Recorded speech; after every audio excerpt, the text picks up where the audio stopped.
Good morning. This is the meeting of the first meeting of 2026 of the Governor's Commission on Lead Poisoning Prevention. We are here at the Maryland Department of the Environment. And in person, we'll do introductions in just a second of everyone here. But I wanted to first of all wish everyone a Happy New Year.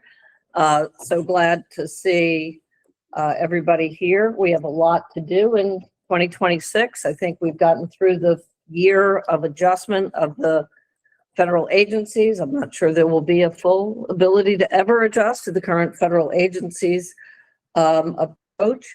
But as I think as we end 2025, a couple of important things to note, which is the EPA and HUD have maintained their federal programs on lead, and EPA has actually been quite demonstrative on some of the things they want to do, continuing on lead and water, the lead and copper rule, the lead dust standards.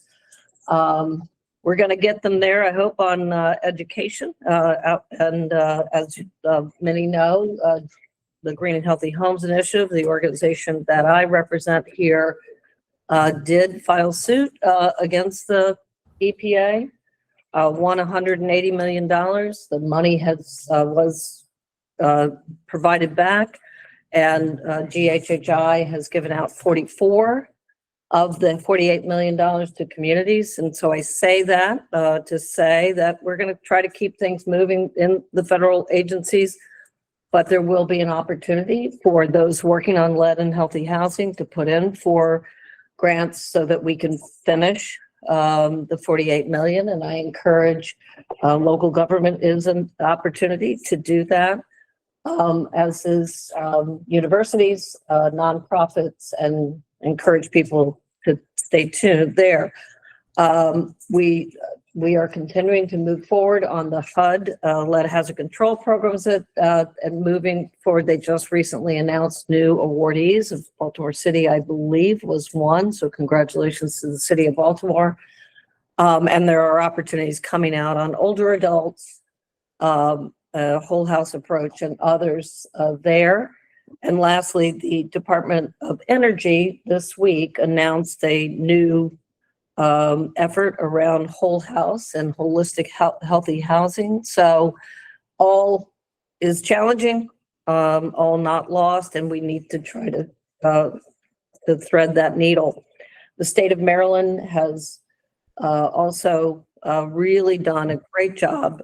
Cliff Mitchell, the crew at MDH and CO, the crew at MDE and DHCD, all moving forward on the issue of lead. And I was with Governor Moore last night, and he stated his commitment in front of a group of environmental leaders to these issues. So I was pleased to see that, and we have a great opportunity.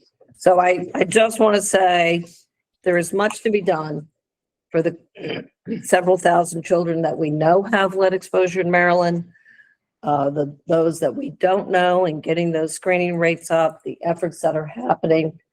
So today we are very pleased that we have the relatively new commissioner from Baltimore City, Dr. Michelle Taylor, who I have to say, she was in Baltimore, went to Shelby County, Tennessee, and I had the great pleasure to see a powerful, impactful human being advancing the health of residents there. And I know that the future is bright for Baltimore City Health Department with your leadership, and we will come to you and the amazing effort of bringing, I think, the entire Baltimore City Health Department, which is great, and being in person and getting us started this year with a call to action is so great.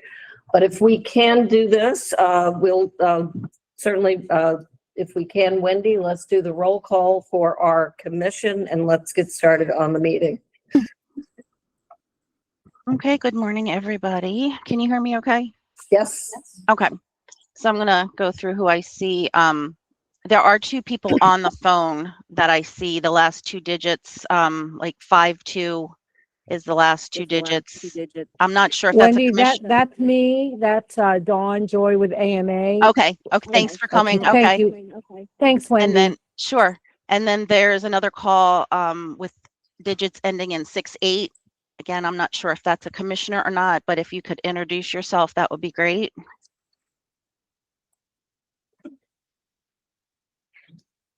Okay. Maybe that's not a commissioner then. Okay. So I'm going to run down who I see on the call here. Adam Skolnick. Yeah, Adam Skolnick, Executive Director of the Maryland Multi-Housing Association, Commission member. Barbara Moore. Hi, I'm Barbara Moore. I'm pediatric nurse practitioner and director of the lead poisoning program at Mount Washington Pediatric Hospital, commission member. Cliff Mitchell. Clifford Mitchell, Maryland Department of Health. Sorry I can't be there in person, but it's lovely to see you all and Happy New Year. Mangela Paul. Good morning. Happy New Year to you all. Manjula Paul, nurse consultant from the Office of Childcare with Maryland State Department of Education. Thank you. Michael Ikniowski. Hi, good morning, everyone. This is Mike Ikniowski. I'm the representative from the Maryland chapter of the American Academy of Pediatrics. Nicola Tran. Hi, I'm Nicola Tran, Director of the Whole Home Energy and Repair Programs at DHCD. Susan Kleinhammer. Good morning, everybody. Sue Kleinhammer, Lead Tech Services, Accredited Risk Assessor, Commission member. And I think in the conference room, I see Allie Nestat. Hi, I'm Allie Nestat. I'm a commission member of the Parent Advocate. Frederick Banks. Fred Banks. Fred Banks, Program Manager for the Lead Poisoning Prevention Program at MDE. Ruth Ann Norton. There you go. And Ruth Ann Norton from. Did I Great miss? Hill- Yep, sorry, go ahead. That's okay. No, I think you got everybody who's a commissioner because we still want to claim Camille, but she is not. But she Okay. is here. So Can we go around the room and introduce those also? Because so I can take attendance for visitors.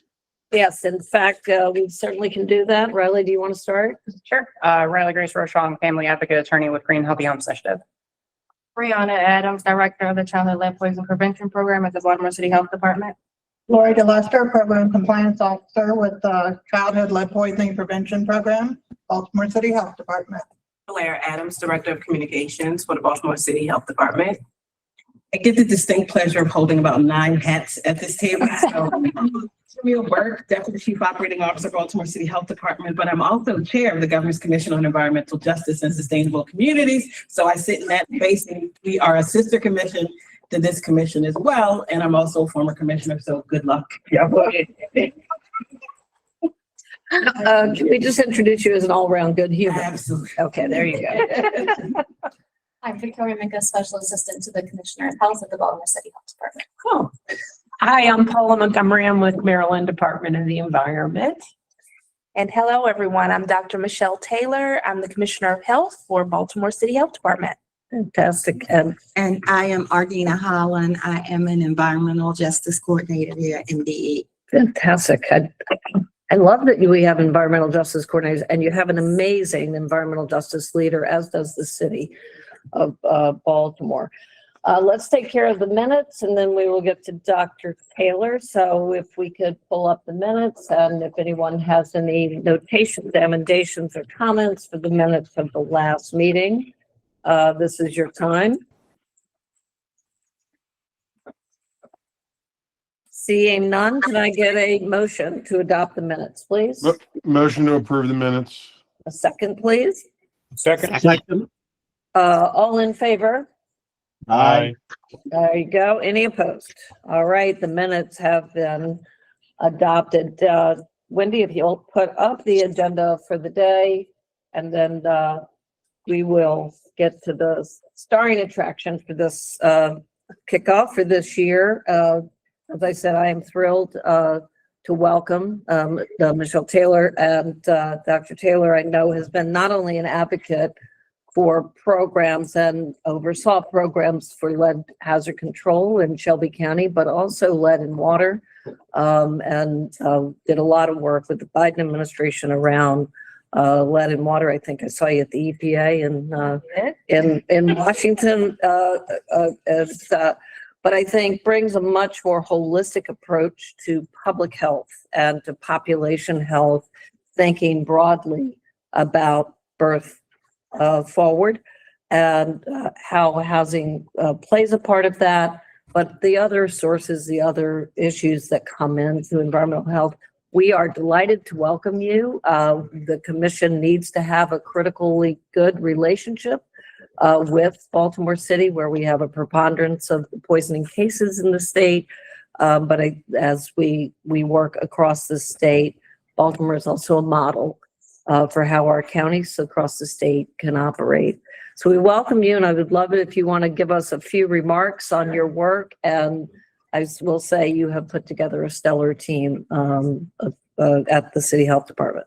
Thank you, Ruth Ann. And thanks to everybody online and everybody who is here. I've already introduced myself, but I want to take this time to thank especially Chair of the Lead Commission, Ruth Ann Norton. We've known each other for a while. I think the first time we met was on screen, virtually, the first time I was at Shelby County Health Department. So I was not the director then. I was a deputy administrator for maternal and child health. And we were talking about the childhood lead poisoning prevention program in Memphis. And we've known each other ever since. So when my name was announced for this role, Ruth Ann was one of the first people who texted me and said, "Oh my goodness, I'm so excited." So thank you. Thank you for your support. And I appreciate Josh Sharfstein and the team that brought you in. Amazing. Thanks to them too. They had to convince me to leave Memphis, but it's been one of the best decisions I've ever made. So I'm super excited about it. I have a few prepared remarks, and then I didn't know if you wanted me to answer any questions. We would love that. But I will do those, and then I'll get to my favorite part, which is answering questions that you may have. Yes, ma'am. So I have been in this role for the past 5 months. So I think I am still kind of new. And during this time, I've gained a deep appreciation for both the complexity of this work and the importance of strong partnerships across government, healthcare, with our parents, caregivers, families, and community organizations. Prior to coming to Baltimore, I spent my years working in Shelby County in Memphis as a local health officer, director, and by trade, I'm actually a pediatrician and a military physician. Across all my experiences, a consistent theme that has shaped my work, and that's helping to prevent harm before it happens, particularly for children and those communities that have historically borne the greatest environmental burdens. That commitment is what drew me to this role and what continues to guide my approach as health commissioner. In a city such as Baltimore, childhood lead poisoning prevention remains one of the most preventable environmental health threats facing our children. Even low levels of lead exposure can permanently impact a child's learning, behavior, and long-term health impacts. And I know everybody here knows that. In many cases, the same families facing lead hazards are also navigating asthma triggers, food insecurity, and barriers to preventive care. Our program in Baltimore City remains dedicated to ensuring all children have access to safe and healthy housing. We are also committed to hiring dedicated professionals who share the same vision and outlook to help eliminate lead exposure. As we look ahead, we are doing so during a period of federal changes and uncertainty. Shifts in federal funding, regulatory approaches, and enforcement priorities mean that state and local leadership is more important than ever. My approach to population health and to childhood lead poisoning prevention specifically is grounded on these principles. 1, continuing to raise awareness. Just because people aren't talking about it as much doesn't mean that it doesn't exist. 2, encouraging our healthcare professionals to continue lead testing. We know we get a new crop of healthcare professionals every year in the summertime, right? And it's important that we continue to teach them what they should be looking for, especially in our youngest populations. Encouraging families to ask their healthcare providers for a blood lead test for their children, and strengthening parents or caregivers' ability to address housing conditions that impact their child's health. A lot of our families still are renters, or they feel like they can't ask because they want to make sure they have shelter and they don't want to make the folks that are their landlords mad. But there are laws in place for a reason, and those houses need to be safe for them and their children. Childhood lead poisoning is preventable, it's unacceptable, and it's unjust. Protecting children from lead exposure protects their health, their potential, and our city's future. So thank you all for your dedication to this work. I look forward to working alongside the entire commission to help ensure every child, regardless of their zip code, has the opportunity to grow up in a safe, healthy, and lead-free environment. Thank you all so much. Well, I have to say thank you. I think it is so wonderful to have the strength of this voice in Baltimore and for other health commissioners and those across the state. I will ask, you're getting applause from the AAP there. Hey, I'm going to start a little with one question, but I will encourage members of the commission, and Susan, I'm going to take the privilege of one question to the commissioner, and then we'll start to come to you. And Dr. Taylor, I think one of the things that is in Baltimore, there's so many issues that we need to address around poverty, around housing condition, around issues of the environment. Having strong leadership on this is so critical. So I could not tell you how delighted I am to have you there. But one of the concerns that we often have is complacency, because we have had so much progress. And so you kind of outlined a little bit of an approach to kind of jolt us out of complacency. But as we are looking at, Baltimore City has the role of the lead inspections and the violation notices, which have long been a challenge, right, of having them timely and having them long-term enforced. And I think the city has done a miraculous job cleaning up past history on that. But even last year, we had a child with a 97 blood level with a sibling of 21. It took an all-out effort, but we were way too late on that.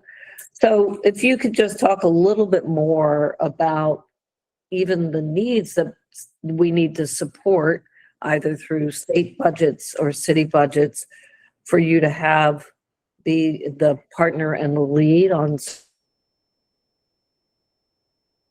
side of the work. I think we'd love to hear that, because we talk a lot about that in light of, as you may also know, the Rodney Barkley case where there were false lead certificates going forward. Right. So what I would say about that is this, and I'm drawing off of my experience in Memphis too. We know it's not just about getting the test and getting the child in and getting the child treated. It's about all of the other things that surround that, right? And so, like you said, there's a bit of complacency here. I see why, because one of the things that Camille did a great job of doing when I came in was helping me to understand just how much progress you all have made. So between 1992 and 2016, you've had a 97% decrease in children who tested positive for lead.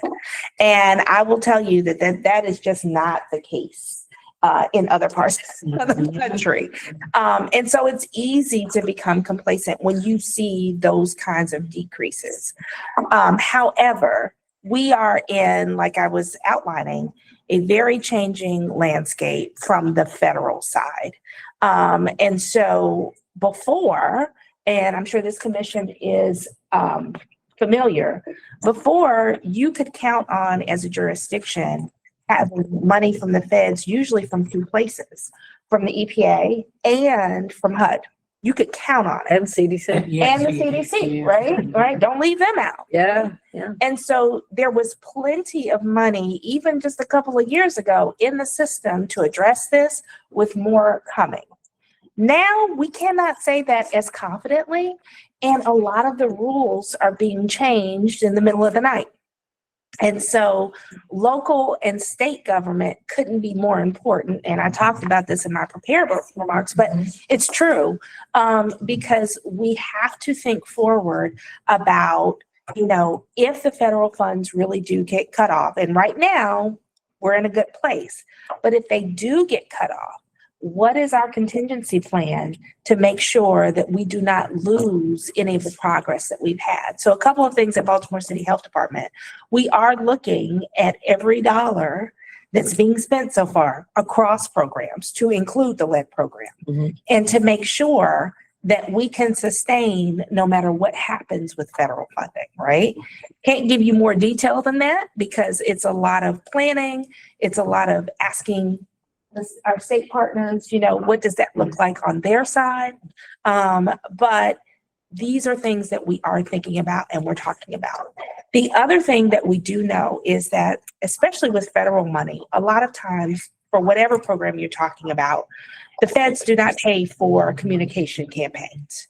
So we're constantly thinking about, right, how we get the word out to families and individuals about what it means to test your child for lead, to test yourself for lead, to make sure your water is safe in your home. And, you know, I can use this example because I just moved here, just bought a house here, right? And I will tell you, I did get my letter in the mail saying, you live in an older neighborhood, you may have lead in your water. And I was impressed that I got the letter, right? And the letter came from the city. Yep. And I've only been here 5 months. So that kind of turnaround about, okay, you're a new resident, you're going to get this letter, you may or may not open it, right? And so, of course, I know to open it, but we have to think about the families that aren't going to open it. So what are the other avenues from a communication standpoint that we can take to make sure that we are getting the word out there to families, whether it's social media, right? Because I won't guess at everybody's age in this room, right? But if you're like me, we didn't have social media, right? When I was coming up. So it was radio, TV, you know, word of mouth, right? And it still works. Right. And those things still work. Bus wraps, you know, all of the things.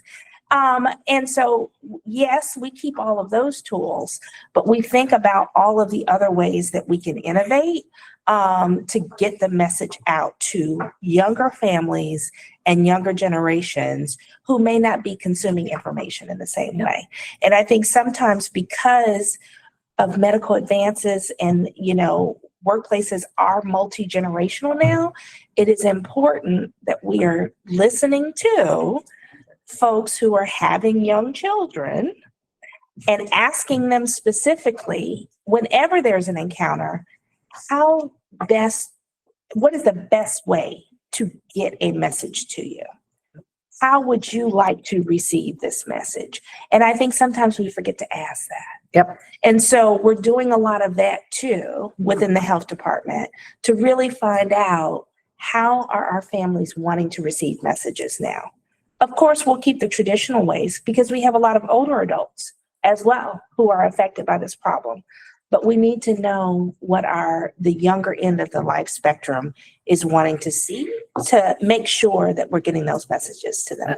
Absolutely. One more thing. Yeah. One of the things that just happened in Baltimore City, or one of our challenges, is our environmental health specialists and our sanitarians and their competitive pay. We just had an unprecedented reclassification of Local 44, which is the union. We haven't seen it yet because we're literally waiting for the MOU to go to the BOE to see what it looks like. But they literally have restructured pay classifications. So we have the best chance we've had in years to be competitive and pay folk to attract more folk to Baltimore City, because that's been one of our other challenges. No, I'm glad you did. Yeah. No, but I want to just say, and I'm thrilled to hear, I mean, we have got to be not only on TikTok and whatever else is emerging, right? And how people are getting that. And I want to just say, I know my organization would love to work with you on any of the social media work that you may want to do. And I know MDE also has a really great communication staff, as does MDH and others. We do need a powerful campaign to say, hey, this is still an issue. Here's the different ways we find it. But I do think this idea of how are we connecting with pregnant women when they are, yes, right, really thinking. And as you may know, a recent study came out of Rutgers on what we're seeing in pregnancy and children being born with high lead levels and mercury levels. Yes. Was their study. And I think we have to pay so deep attention to that. I'm thrilled about the pay range, would like to know about it. We are on a hunt for a bunch of assessors too, so let's go together and maybe do a whole training on getting people into that profession as well. We have some questions, Susan, and then Dr. Mitchell. Thanks very much, Ruth Ann and Dr. Taylor. Thank you so much for your passion and also for your leadership in this industry. And I think you really hit the mark when you talked about communication and the sharing of information and education. And I was wondering, because in the past we've wondered and asked for some of the, obviously redacted environmental investigation reports that perhaps we are, in order to educate the commission, knowing that, as we continue to see the reference level for elevated blood levels continue to drop, we understand that there are other sources of exposure to lead other than that from lead in paint.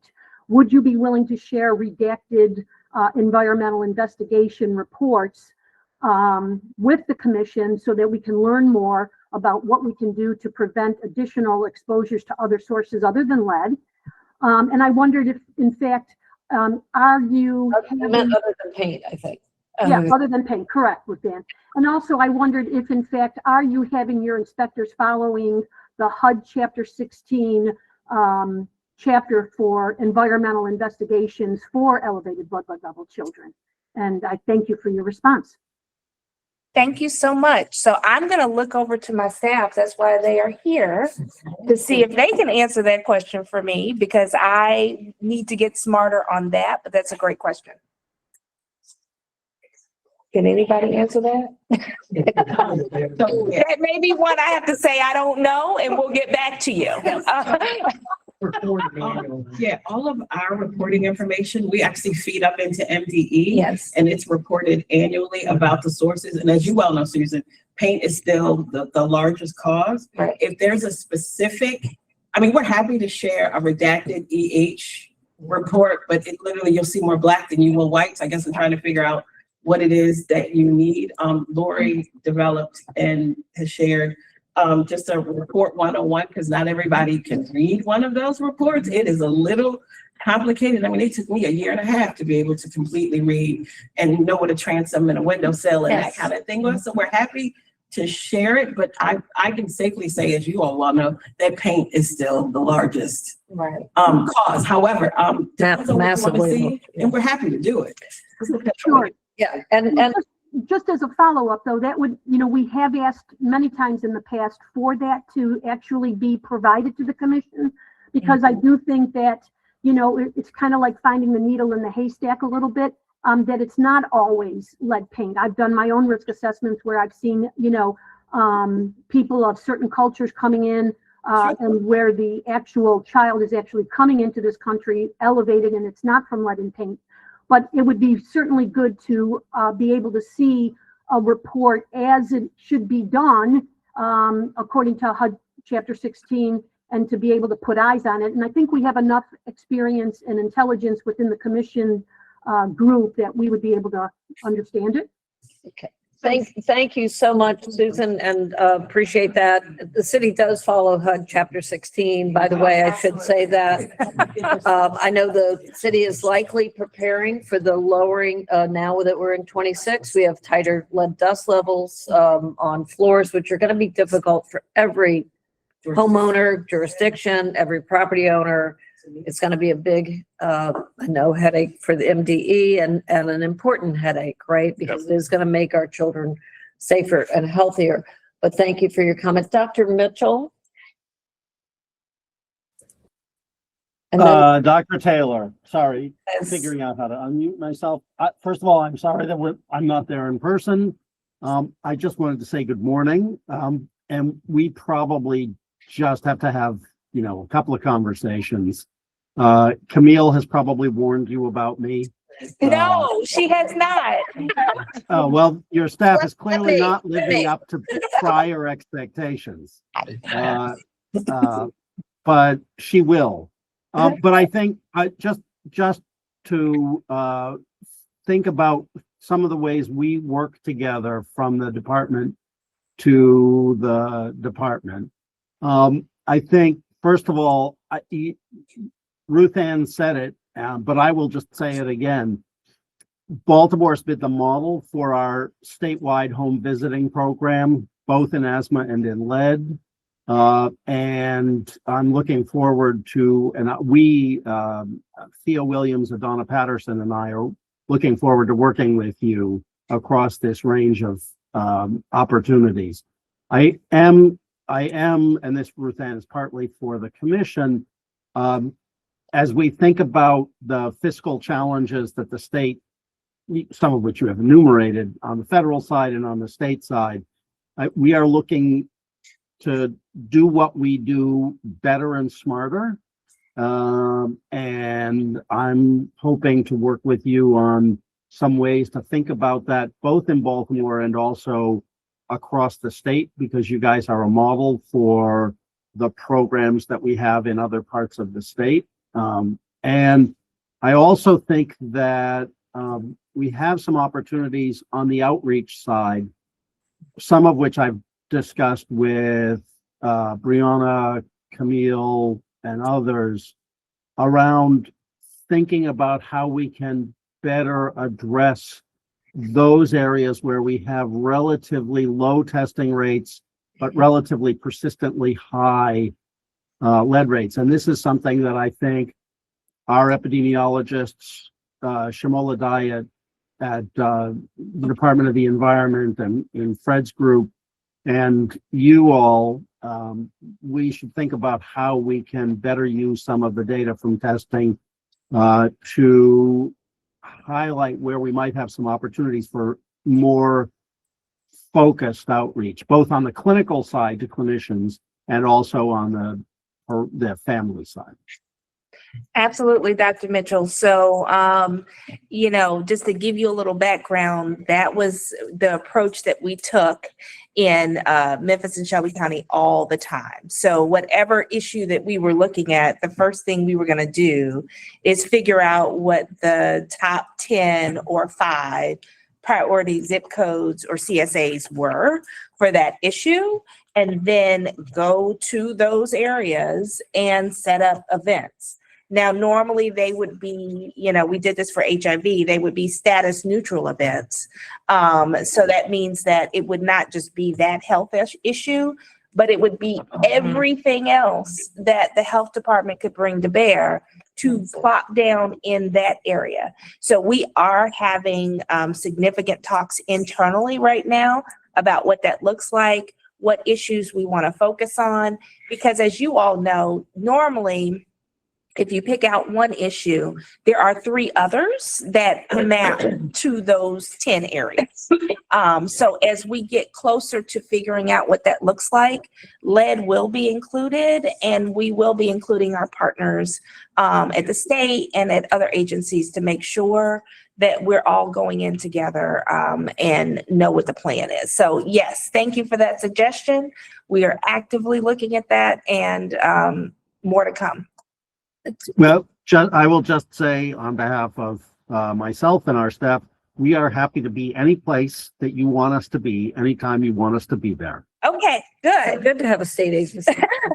That's excellent. And I'll just jump in with the good doctors here. I'm not a doctor, don't play with me on TV, but one of the differences here, Dr. Taylor, in Baltimore is the myriad of the tools of legal tools, and other tools that working in both cities, in Memphis and in Baltimore, it is a big difference. And there's so many tools to go to use housing court productively, and be able to build in that. There's so many tools to do property owner and tenant counseling. So we'd love to maybe, I know Camille's done a lot of the briefing on that. If there's anything else we can support, but we have legal services, Riley's here, to think about leveraging those tools as you go into community. And as we think about these events, the biggest thing I think we're finding is having somebody there on application assistance, helping to fill it out right there on the spot. Who was next? Dr. Janowski.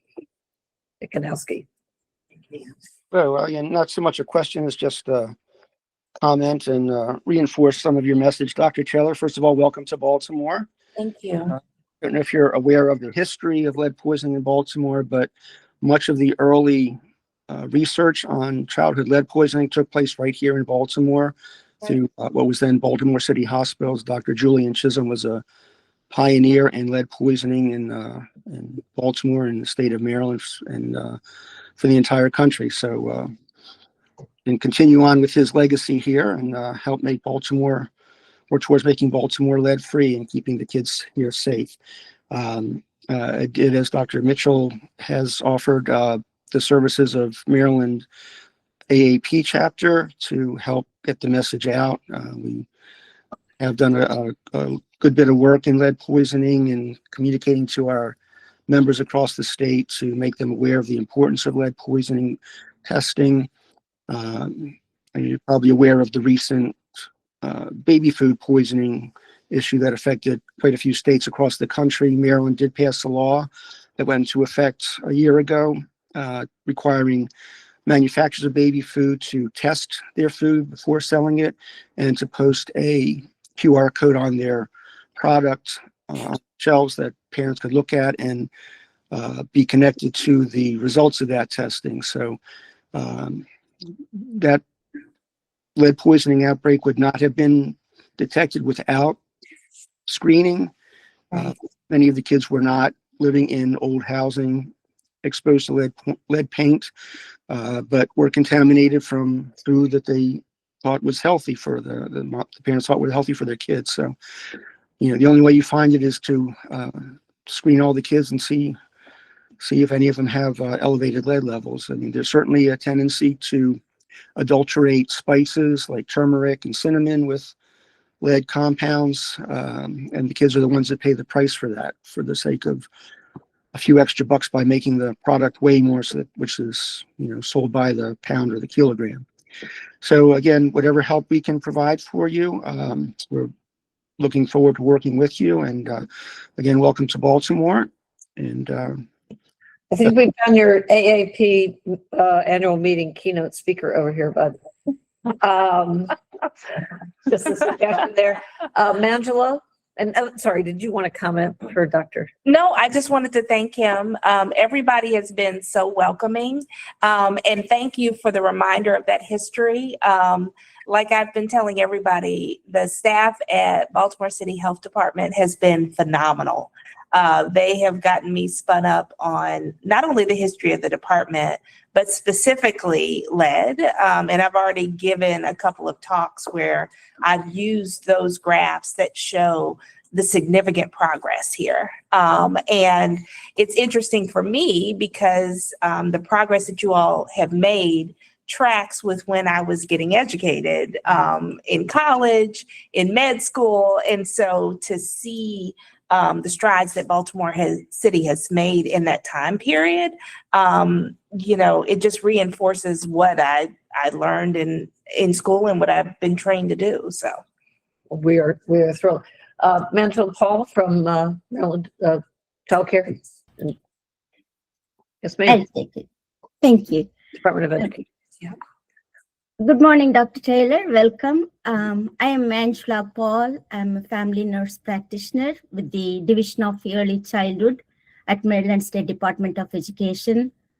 And while I'm welcoming you, I want to appreciate your staff members, especially Camille and her team, for tag teaming with us with the early education program. The early education program caters to the safety, nurturing, and supporting in every aspect of young children to succeed in all licensed and certified childcare programs, Head Start programs, and pre-K programs where lead poisoning become a greatest issue. And what they have done, they not only with the lead, with asthma also, they have gone into these childcare programs, identified the children who were not tested, and took the testing to these childcare programs and really helped the families. And in addition to their going into their families also. So I look forward working with you and your team to improve the living standard and improving the safety of these children, and to echo with you that bridging the government and the community, and to make sure that every children have the right to live in a safe environment and learn in a safe environment, so that when they succeed, we all have succeeded. So welcome, and I look forward to working with you and your team. Thank you. Thank you so much. And I appreciate you holding up the team. One of the things that I've done in the last 5 months is to continuously remind different parts of the health department, so I get to do it here, how they have been pioneers in so many fields. And sometimes when you're working in a place, you may not realize just how much of an impact you are having on your jurisdiction until somebody else comes in who does similar work, but in a different place, to say, hey, this is the comparison. This is what this looks like in other places in the country. And this is how much of an impact you're having on your communities here. So the fact that they've gone out, they've identified families within Head Starts, within early education. Hey, come over here and get tested. Let's make sure your child is okay. I mean, that's the gold standard, but also, like has been said by others, they've been a model for other places in the state, and really, I would argue, for other places in the country as well. So thank you for that. And there's such a challenge with childcare now with those funds getting cut back. I Absolutely. worry about the unlicensed childcare, but just the facilities for smaller childcare. But when we think about thinking holistically and mental, I want to talk offline with you about sort of the state approach on this. I know Governor Moore is really super concerned about what we're going to do on the very early ed and childcare side with this. And I would remind the city, the state, that we need to connect with both the Enough program coming out of the governor's office and Just Communities as opportunities to address lead and opportunities to integrate efforts. Do we have any other hands up?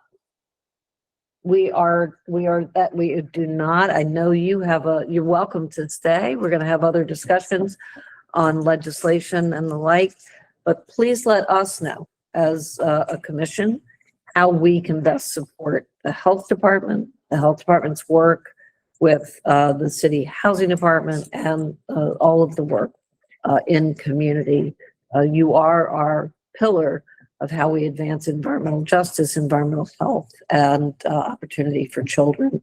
So we thank every member of this team and you, Dr. Taylor, for taking the time, and let's get the work on the communications work. And one of the things I hope eventually that the health department will get equal ability to do the enforcement work that you have to give to the housing department, and have shared responsibility there. We've suffered for years federally because EPA can issue, HUD can issue subpoenas on lead, but EPA is the one who has to enforce. And no matter, just being in two different buildings, right, is something. But I know there's good people in the housing department too, and forward to the opportunities to work together. It's the story of trying to figure out how to bring those things together. Dealt with that a lot in Memphis. And so I am quite quite familiar, but we will figure it out. And we are, GHHI, planning to do some rather significant work during Public Health Month in April Yes. around these issues. So we'll connect with the team there. And thank you. Love that you were in Baltimore, and I'll talk Memphis with you offline. Okay. Thank you for the questions of the commission. We're going to go to the next part of the agenda. You're welcome, as I said, anybody to stay or leave, but we know you are busy, so we want to give you an opportunity. It's going to pull me. Yeah, we're gonna have an opportunity for you all to gracefully move as you need to. Wendy, do we have an agenda for the, there we go. Thank you very much. So we're talking calendar dates for 2026. I guess that's an MDE, or Wendy, do you want to talk about that? Yeah, can you hear me all right? Yes, ma'am. Okay. Pulling up. Okay. So I know last year you guys a couple times had mentioned about possibly going quarterly or every other month or something. So this is the schedule we're currently on, but we need to figure out what we're doing for the remainder of the year so that I can get these meetings on the calendar. So I think we concluded at the end of last year, if we're going to make a change like that, I think it would have to be a year in advance. And I'd strongly suggest at this point, we are in 26, let's stick with the schedule. The only thing I would like to do is open up to discussion here, at least 1 to 2 opportunities for this commission to be out in public, engaging with the public, and not be meeting in this room at MDE at 9 a.m. or 9:30 a.m. We love MDE, but getting more accessible, I think, would be important. And a couple of times I think that might be really good is April, June, or October as choices for that. April is Public Health Month. June, we often are doing Healthy Housing Month, or good start to the summer. October, obviously, for Lead Week and those things. But I would like to get us back out to the public with planning by our comms teams. Brianna, I saw you kind of nod your head. I don't know if you from a public standpoint, what you think about that. I agree. I just want to reiterate what Dr. Taylor said. We've been talking internally about outreach. So from February till April, we've partnered with iHeartRadio to do streaming. The streaming will be in Spanish as well, to just reach some of the zip codes that we've seen a lot of positive EBLs, high EBLs.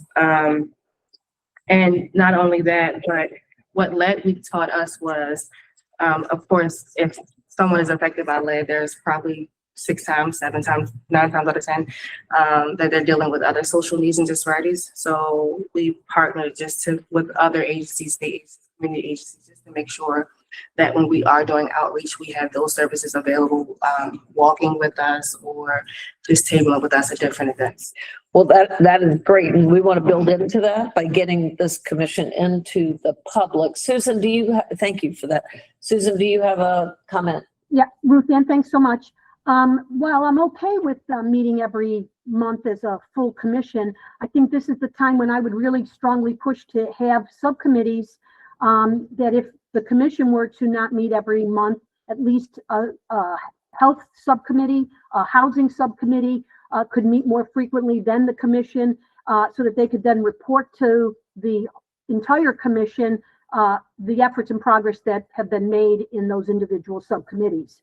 Yeah, and I know we have those notes from last meeting. I got to sit down, have a meeting with MDE and get those underway. We do have people signed up for policy and funding, for health and housing, and the work around contractors, actually. So, and contractor development and accountability. So I do hear that and appreciate that. I think until we have that underway, we will keep the monthly schedule, but I do agree that we should move to a more of a quarterly or maybe 6 times a year meeting versus monthly, because we want to have neat to talk about at these meetings for certain. Any other comments on that? So, Wendy, I think until we sit down and have the meetings around the functionality of those committees, we'll have to keep this for now. Okay. All righty. And legislation for 2026. So we are starting, session starts on the 14th.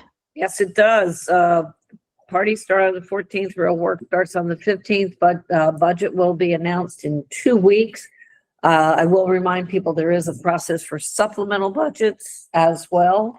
So where we need to see strengthening in funding or the like. So we'll look forward to where that is going to come down for the needs. I worry about these needs to get to that new lead dust level coming out of EPA. But let me first turn to MDE and Adam, and then I know Riley's here to talk about potential legislation. And just for full disclosure, GHHI this afternoon is meeting with delegates Rosenberg and Senator Mary Washington to talk about legislation, including improving some of the standards. So we'll know more after that meeting. But Fred, does MDE have anything to talk about on legislation? Yes, we are working on a bill that will require lead workers, inspectors, contractors, people doing lead abatement work to either be bonded or insured to ideally protect the families and property owners against negligence or just missing things. And so that's the big one we're working on. So, okay. Yeah. No progress on linking this to MHIC or anything there? Not yet. No. Okay.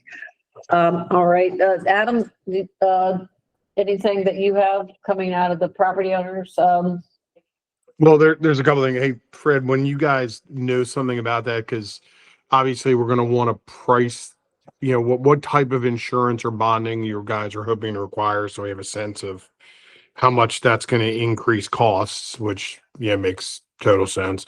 I mean, right now we don't have anything. I guess one of the questions becomes with subject matter changing for most real property issues going from environment transportation to ECM. I don't know that any of us know where lead related property bills are going to go, if they're going to stay in E&T or if they're going to go to ECM. So that's that's kind of an open-ended question or comment. But beyond that, we don't have anything. Some our discussions with the new configuration state legislature is it still will go to Delegate Corman's committee, but we'll continue to share that. Adam, if you learn anything different on that, do let us know. There are new makeups in the House. We're very pleased to have a Speaker of the House who is very much a pro lead poisoning prevention advocate. Has been significant on tenants' rights and environmental issues. So congratulations to the new speaker and lots of new committees coming out of that. Susan, before we get to you, Riley, do you want to talk about legislation? Sure. There's a number of issues that we're considering. To follow up from last time, one thing that we wanted to discuss with the commission is addressing some of the identified issues with the Tenants Bill of Rights. I was able to review the statute, and notably, one possibility that we're exploring is possibly having a reporting requirement for the office that oversees creating the Bill of Rights and publishing it every year, so that they would at least present it to the commission for notice and feedback, so that we can comment and provide them with any suggested language relating to tenants' bill issues. We're still exploring that just because given the language of the statute, that could also be something that we just handle through communications with people in the office. But if people wanted something firmer, then that's something that we could consider. We're considering specific changes to the lead subtitle. So something that we're exploring is expanding coverage for single room tenants. Given that currently the language in the subtitle restricts access of coverage to people who rent single rooms that otherwise don't include certain amenities like bathrooms, usually kitchenettes and similar things. There are many people who are renting such rooms. They're currently excluded from coverage. So that's something that we're exploring because we've had many people come out to us. Yeah, let me pause on this. Just coming out of the governor's office and their housing proposals is to increase spaces called ADU, alternative dwelling units, which is creating these small spaces as well. So this has long been an issue that it was left out of the original legislation. People are at risk as much in these small dwelling units and single dwelling units as they are. And given affordability crisis, we are seeing more people in these situations and young parents with children even in this. I know that this has been something that has had both opposition and sort of a look. We haven't given it a strong enough look. We are looking at that for sure. I also think that one of the things we're going to be discussing today is in the Tenants' Bill of Rights is the requirement of and being more explicit on compliance with lead standards, which is missing in its language. So clarifying that in its language. Did you have something you wanted to say about the single units? Or no? Yeah, it's a problem for us. It's access to like common areas and things like that. It kind of leaves a gray area for us to enforce regulations. So right on board with that. So yeah, we'd love to talk about how do we do this thoughtfully, responsibly, to ensure that we cover that. I know we have people waiting. Do we have other things that we're looking at here? Yes, a couple of other issues. We're looking at the notice requirements, specifically when ND receives notice of an elevated blood level, just making sure that people are able to get quicker responses on that. And so we're exploring some possibilities there. And then we've also been looking at possible ways to address the Rodney Bryan Barkley case and ways to create other enforcement mechanisms to prevent things like that happening in the future. We can discuss other issues. Again, none of this is finalized. We'll be talking with legislators later today, but definitely let's talk about the single room dwelling unit. Yeah, Elliot Rosenberg is, and it'd be great if you have a draft or anything you want to share on the insurance bill, because he is really focused on the Barkley case. That district is focused on wanting to do something on the Barkley case. Susan? Thanks again, Ruth Ann. I was wondering, Fred, before this idea of new legislation for insurance requirements, will there be a comment period so that people that are, the regulated community can have a say on what those regulations, what effect they will have on business practices and expenses that might be ended up, once again, affecting the low cost affordable housing objectives of the commission? yes. Thank you. Okay. That's your answer? Yes? Okay, good. And not on Riley's list is this requirement to tie MHIC and contract certification. Any other comments, questions on legislation? The other thing I know that I'm going to be kind of focused on is looking at language in the budget and appropriations process to ensure that places like Baltimore City and the state of Maryland have the resources to respond to responsibly and effectively the new limits on lead dust that is put out by EPA. Yes, Susan. Thanks. So sorry, Ruth Ann, just as a follow-up, does anybody know whether or not, like Green Environmental, did they have errors and emissions insurance? I'm sure they did not, but. Well, I don't know if you can say that. Yeah, I'm not sure. Well, it would be a good thing because here it is. If in fact they had errors and omissions, they still committed fraud. So why, and this is just, I'm playing the devil's advocate, if that's the kind of insurance that you're looking for, why put that burden on if in fact it didn't stop him? And also, the other question is, you know, in the past, I mean, in the last 30 some years, I know that getting insurance was pretty difficult for abatement contractors. Now, I think things have changed somewhat, but I would encourage the Maryland Department of the Environment to think about meeting.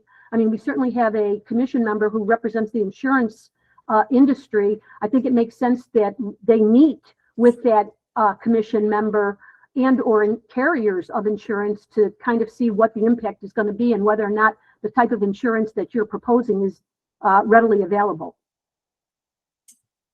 Noted, I think, and I feel certain that the office, the attorney generals, the state's attorney general that you have has probably looked at this as they look at the legislation. Okay. Oh, Ruth Ann, Yes. just while we're talking about it, so the last item that we are considering looking at is just exploring options to try and get at homeowner compliance for possibly lead subtile, trying to create some tie-ins for that, just because currently we don't have as many tie-ins to be able to ensure that homeowner properties are able to be remediated for lead issues. So that's one of the other issues that we'll be discussing. Okay, let's go to the next item on the agenda. And we will provide interim updates to the commission if there are, we will be tracking any legislation related to lead that may come in. We'll provide that tracker on a weekly basis, Wendy, to the commission from the work we're doing. Lead testing inspections, is this your bill? The 1367, or that's? Yeah, that passed last year. That's the additional. Are we going back for more money this year, or? I don't believe so. This is a $50,000 penalty for fraud. It's a civil penalty. Okay. There was a criminal one attached to this, and they just added the civil penalty for this. So. Okay. Yeah.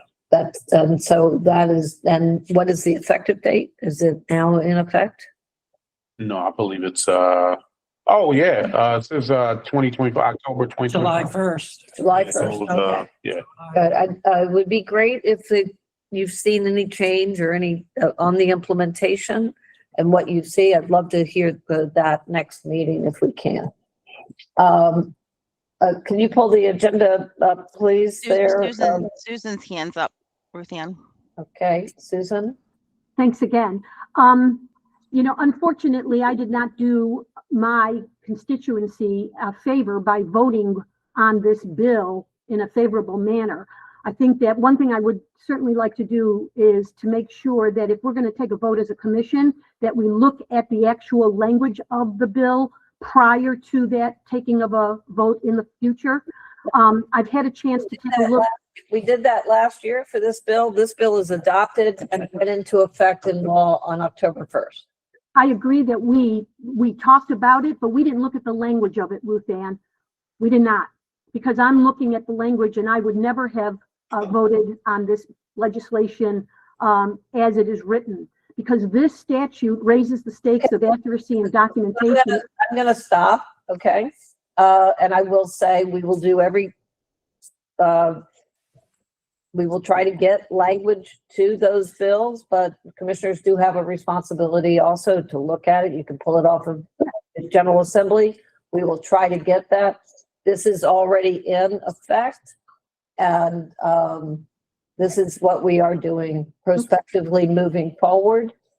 Your objection to the bill that was signed into law and adopted by the legislature and the governor is noted, but I'm not sure this commission can address that at this time. If you want to come back with counter legislation, if you want to talk about that, we will take that up.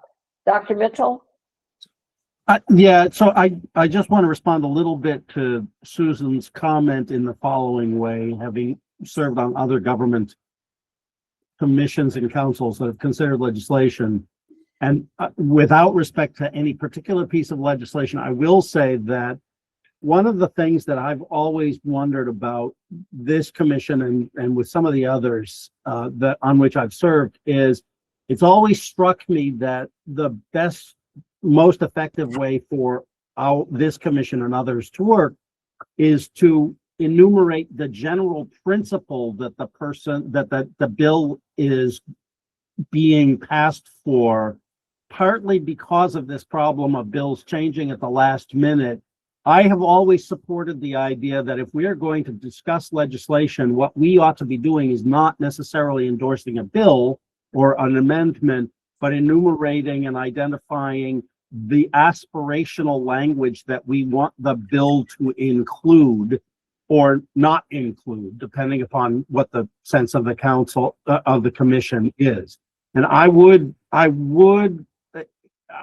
ask or suggest that if possible, we try to take that approach as we look at legislation this year, which is not to speak to specific bill language, but to identify the key elements that we want to be included in any legislation that we are either supporting or opposing.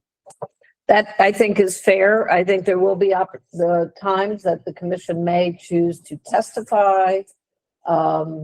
And we'll have to clarify around those things because in testimony, right, it's support with amendment. There's very few opportunities to testify on principle and to have any impact in that process on principle.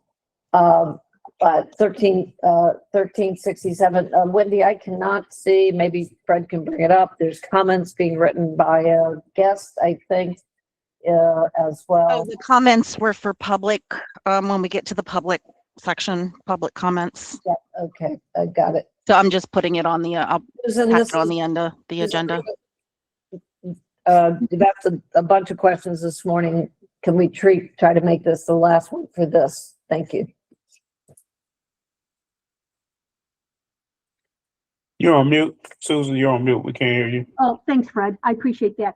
I guess my concern is, and correct me if I'm wrong, being that it's a new law, and I understand that, but I thought that a law could not go into effect unless regulations were passed. And I have not seen regulations for interpretations of what the law means, especially this idea of falsification and fraud. And it goes back to the question that I had asked in the last commission meeting about how when inspectors go onto the LORCA system, they have to put in a 24-hour notice with a time. And Fred, I know what you said about that, but my concern goes a little bit deeper than that because, you know, I think the amount of time difference between when an inspector puts in the time that they're going to be there and the time that they are actually there could be considered to be fraud. And so I'm looking for help and guidance from the Maryland Department of the Environment to determine when is it okay and when is it not. And the LRCA system does not allow, like, you know, if you go out to an inspection and you're not at that time, when you go to do the actual certificate, it will prompt you to certify that it was at the time that you put in for the 24-hour notice. And to me, I don't feel comfortable doing that. And so therefore then though, if I went to change it in my database, then I get dinged by you because I didn't give a 24-hour notice. I'm wondering, isn't there a way to take this change this system? Susan, I'm going to redirect you to a direct conversation with the department. The bill has passed. Compliance is required of the law. If you want to affect change in that operation of the implementation of that, I think for this meeting, we're going to take it offline and have you talk directly to the commission. To MDE directly. Fred, I mean, can I call you directly to schedule a meeting to talk about this? Yes. Thank you. I appreciate that. Okay. Bill was passed for the public good. Patrick Connor, do you want to make a comment here before we move on from this bill? Oh, Ruth Ann, thank you. But I'm glad to wait till the public session. I don't want to impose upon the commission or the chair. Thank you so much. So MDE, you have a debrief here on the lead paint abatement service provider enforcement actions. So 2024 was an interesting year for us. We not only with the being working with the new blood lead reference level lowering, we were, I don't want to use swamped, working with our local partners, state partners. We saw an interesting trend as far as sources were concerned. We sort of mentioned some of the new sources that kind of are popping up, even though lead paint is still the primary source of lead poisoning. We're seeing spices and other sources. Fortunately, we've been working with MDH to funnel some of those referrals to them so we can get things off the shelf. Most recently, we found spices at Target. So I know the impetus is to think that these are some of the international stores, some of these smaller stores, but there's larger stores like Costco and Target where we're finding some of these lead hazards as well. That's sort of on the surveillance side. On the enforcement side, we're just trying to do a better job. We're trying to identify the gaps of where we can protect the public. We're trying to increase communication. Last May, we did an inspector forum here at MDE. We had over 100 inspectors show up. We tried to reiterate that we're in this together to increase public health. We tried to identify some of the misconceptions of how we interpret regulations and laws and statute and tried to get on the same page. Although we've had some very public cases that you guys are aware of, 99% of our interactions with the public result in property owners willing to come into compliance and resolving the situation. So we spend a lot of time on the phones with property owners, contractors, inspectors, specifically people new to the field. I believe rental registration had over 9,000 new landlords that registered properties last year. So these are people that we've talked to on the phone to try to educate them on how to remain in compliance. We have to do, in the vein of outreach and education, we have to do more outreach, more education. We are going to depend on our partners at MDH and at the local levels to have these events, and we'll show up. We're a regulatory agency. And if I'm the example of that, it's essentially not our job to be very friendly. I don't want you guys to take that the wrong way, but we do want to make sure people know the laws and regulations. So we're looking forward to, working with you guys on outreach and education and increasing our time out in the public to talk to people about what to do, what not to do. And that includes tenants, what their rights and responsibilities are. So outside of that, that's pretty much for lead abatement services. Like I said, I did mention the insurance and bond bill that's been proposed. And once again, this is sort of, as much as we can protect the property owner against accidents, against, misrepresentation. So we're trying to do everything we can to protect children, pregnant women, and families against fraud and other misdoing. So outside of that, I'll answer any questions about what I can. Okay, we do have a hand up from Mangela. Hey, Mangela.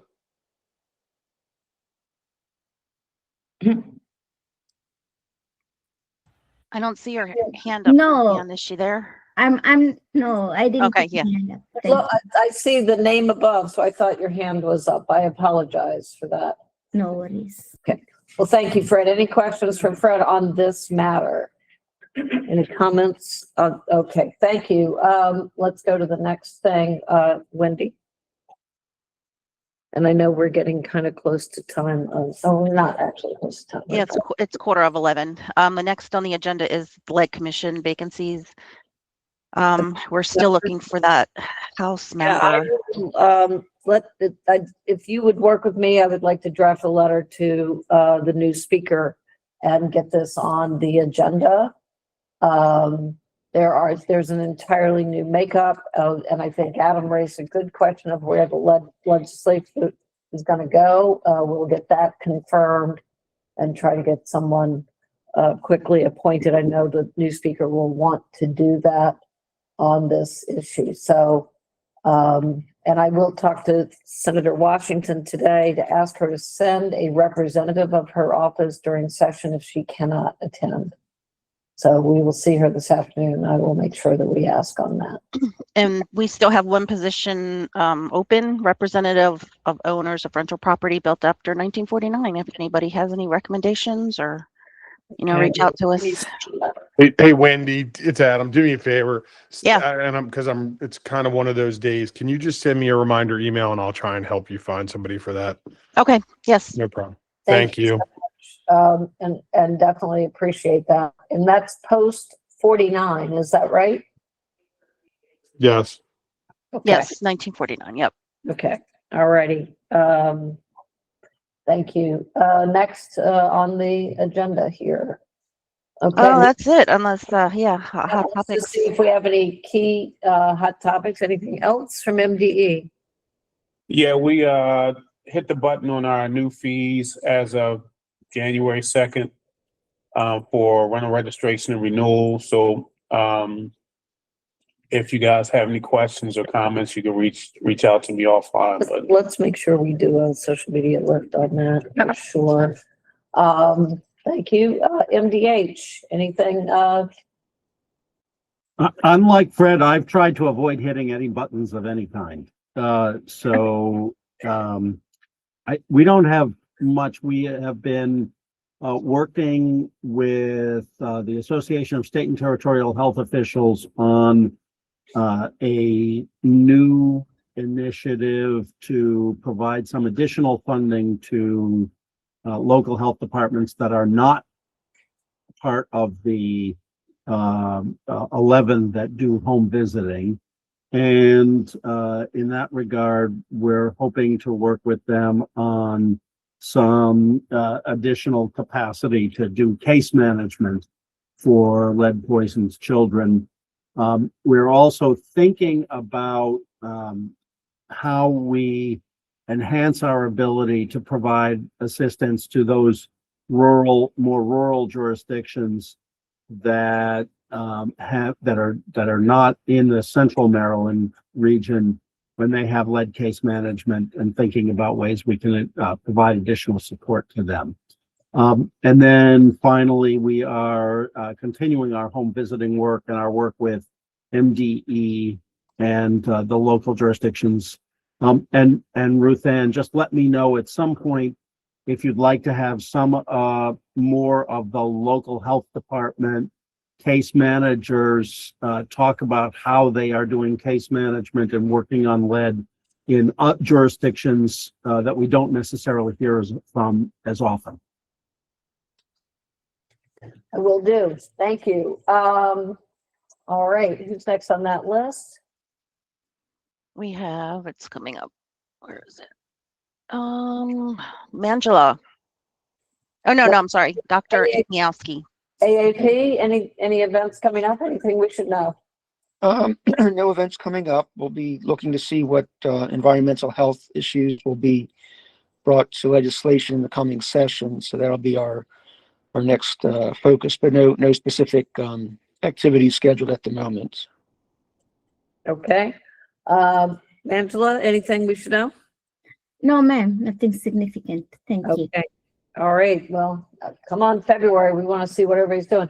There was a good point made that we should sit down with MIA on the proposed bill, making sure that I'm sure they're linked in, but is Anita on the phone? No, she's not here. I didn't know if anybody else was coming in her place or not, but I don't see anybody on. Yeah, we need to follow up. I thought she said that we were going to need to get someone else. She retired or? Yeah, I don't know if she retired, but I do remember she said we need to find. Nicola, any news from you all? How are your grants going? No big update on our side at this point. We should be posting a position soon for program manager for our federal, for the HUD lead program and a Let Healthy Homes program. So when that goes out, I would like to share it with the group. And if anybody has some good candidates they want to send our way, we desperately need more help on that side. Fantastic. Please circulate it and we'll help you. Is Nicole on the line? Yes. Hi, Nicole. Oh, I'm sorry. Did you mean Nicole Hart? I did. Yes. Okay. I just want to make sure. Nicole Hart. I don't have any citywide updates right now. Is Kat on the line? She may have some program specific updates. And Nicole, is there movement on a new commissioner, or in other words, public announcements on that? Is there any updates? We have no idea. That is where we are. We are still we have no idea. Okay. All right. So you're the new commissioner. The Baltimore City. You got my vote. Eh? No new updates. Health Department, I'm not sorry. No major updates. Like I said, we're going to kick off with iHeartRadio, and then in March we're going to start with our Head Start program, doing a tour to Head Starts. I'd love to pull a public outreach, public engagement meeting together. I'll offer that GHHI will be happy to host them. I'll supply the bad sandwiches or whatever. Anybody who wants to join that, I don't know if Shadia is on the phone, but I'd love to see us really bring that together. Renters United, Nadia is taking care of family matters today. And Wendy, she did send a note. Can you remind me what she asked the commission to do? Okay, wait a minute. Let me. And is there anyone on the GHHI outside of Riley and myself that has any additional updates? Hi, everyone. Can you guys hear me? There she is. Hello, hello. Hi. So reminder, Shadia Musa, Green and Healthy Homes Initiative. So just real quick, we are doing some property manager tours. So they, who's our outreach education coordinator, as well as Carly, who is our lead case manager, they're going to be going around the state.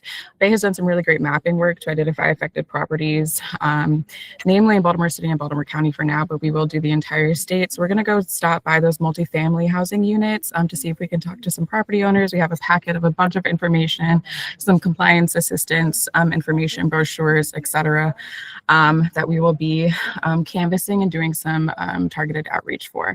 I do have an ask. So for any property managers on the call, I'm going to put my email in the chat. If you can please connect me with your networks. I see Adam is on the call. I believe Bay connected us via email yesterday. I'm going to send you an email later. We have a bunch of information, and we want to ensure that we are assisting all property owners throughout the state with compliance. So we have a webinar. And just go ahead and connect me with those networks if you can. I'm going to go ahead and put my information in the chat, and hopefully we can partner on this to just really have some robust compliance assistance. Okay, so thank you guys. That's all we have from the GHHI side. Shadia, connect with me as well, okay? I think that's something MDE would love to help work and facilitate on with you guys. I think that would be, anyway. Will do. Appreciate that, Paula. Thank you very much. Okay, and I think at that we're into public comment. Yeah, Ruth Ann, Nadia's comment was listed here, so I just pasted that right in there. Can we just hear, as of now, tenant rights bill mentions that tenants can receive money for relocation if there's a lead paint.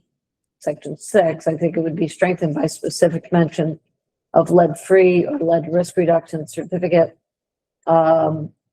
We will take a look at that today with the legislators that are there. Happy to hear comments on that from others. We appreciate her comment. Mr. Connor? Thank you. Not to reiterate, but real quick on House Bill 1367, and I would gladly go offline with MD, but there's been so much discussion about it. Does it in fact apply to lead paint testing at all? because the bill formerly, which now has become law, very, very specifically talks about lead contaminated dust and visual inspections, which I'm interpreting, and I'm not the attorney, and I think there's probably 3 attorneys on the call. I don't think it applies at all to lead paint testing, which, as an example, would not have cured half of what Green Environmental was alleged to have done in their years. Mr. Khan, are you talking about sending the samples to the labs? Are you referring to that? No, Dr. Banks, and I can go offline with you, but I'm really referring to the language of former House Bill 1367 as written. It only references lead contaminated dust and visual inspections.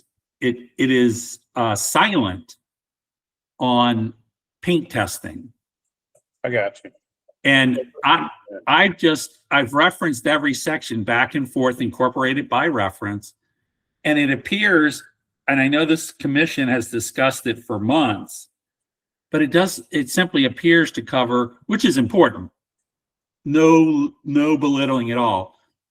But it only appears to be responsive to risk reductions, modified risk reductions, and potentially an extrapolation out to clearance exams, because that involves lead contaminated dust and visual inspection. But there is no reference or incorporation to paint testing. Yeah, we can talk about that. I have to take a look at that to get on the same page with you. Okay, that'd be great. Thank you. And then, real small, is there any confirmation related to Green Environmental, which I understand may conclude next month, as to which courthouse, room number, and time for sentencing? If the agent's on the line? Yeah, it's still an open case. A civil case is coming up soon, but yeah, I don't have any new information. So Patrick, I'll see if I can get Wes Stewart or Riley to help you on, it's public information, how you go into the system and find that if MD is not able to give it. It may not, I'm not sure the room number would be scheduled yet, but we will know the courthouse and the date. So the actual, depending on where that stands. Is Chris on the phone? Ruth Ann, this is Jeannie Pope from Maryland Department of the Environment, OAG. Thank you. How are you? Chris actually is no longer doing lead. He's in water now, but Okay. yeah, just so you know. But Patrick, I can't speak to the Green Environmental, but I just want to get back to a prior question you had about the when you asked about paint testing in the bill. Are you referring to, say, XRF testing for lead free? Is that what you mean? Yes, ma'am. Okay. Yes, Yeah. ma'am. Exactly. Well, we will definitely look into that. We'll discuss it with the department, and you know, you guys can reconnect then. Thank you. Yep. Okay, and then my next question, which was related to Green Environmental, after it is concluded, the last 2 commission meetings, there was a suggestion, a comment that the department would start to provide an update of the property owners and their re-inspections over the quote unquote 30-day notice. I was wondering if that's still the intent, that after Green Environmental is concluded, that the department will publish the performance of the 800 to 1,400 certificates that were invalidated. Yes. Thank you. And then I was linking it to history. Can the department provide the past update from American Homeowner Services as to their property owners coming into compliance after closure of that action? Because that was like 8,000 certificates. Yeah, we had a conversation about that. That was Chris Corzon's case. I reached out to him to get some updates on that. I haven't heard back yet, but I'll follow up with him today, and I can. Well, maybe Ms. Pope can help on that, but Patrick, have you put that request into writing to the department? Oh, Ruth Ann, I have not. If that's necessary, I can. I was just. I'm not MDE, but I would suggest it because it's trackable.